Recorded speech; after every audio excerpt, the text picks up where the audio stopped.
అగ చూడే బాలయ్య వస్తున్నట్టున్నాడు. అబ్బా ఇక బాగా మాట్లాడేటట్టుండే. మీ అందరికీ నా స్వాతంత్ర గణ దినోత్సవ శుభాకాంక్షలు తెలియజేసుకుంటున్నాను. ఏమన్నావయ్యా మళ్ళొకసారి చెప్పు. మనం సర్వతంత్ర స్వతంత్ర. అయ్యా వచ్చిన స్వాతంత్రాన్ని కూని చెయ్యకు నాయనా, వేరే మ్యాటర్లకు. మన భారతదేశం ఒక గొప్పతనం ఏంటంటే రామ అది కూడా నీ నోటి నుంచేనా? 64వ స్వాతంత్ర గణ దినోత్సవ సందర్భంగా వద్దు బాలయ్య నీకు దండం పెడతాము. ప్రపంచ పటంలో మన భారతదేశం తల దించుకునే విధంగా మీలాంటి వాళ్ళు స్టేజ్ మీదకి ఎక్కి మాట్లాడితే గిట్లుండకపోతే ఎట్లుంటది మరి?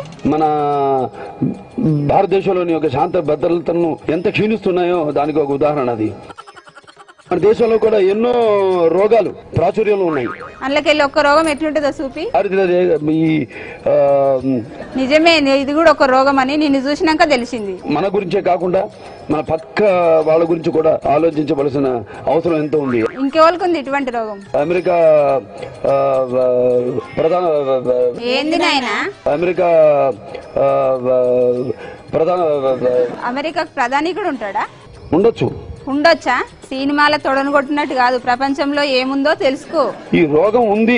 నీ రోగానికి మందేలా మరి? మనిషి తొందరగా చచ్చిపోతాడు. వద్దులే బాబు గంత మాట ఎందుకులే. అందరు కూడా నా స్వాతంత్ర గణ దినోత్సవ శుభాకాంక్షలు తెలియజేసుకుంటూ సెలవు తీసుకుంటున్నాను. ఓ స్వామి, దాన్ని స్వాతంత్ర గణదినం అనరు, గణతంత్ర అంటారు.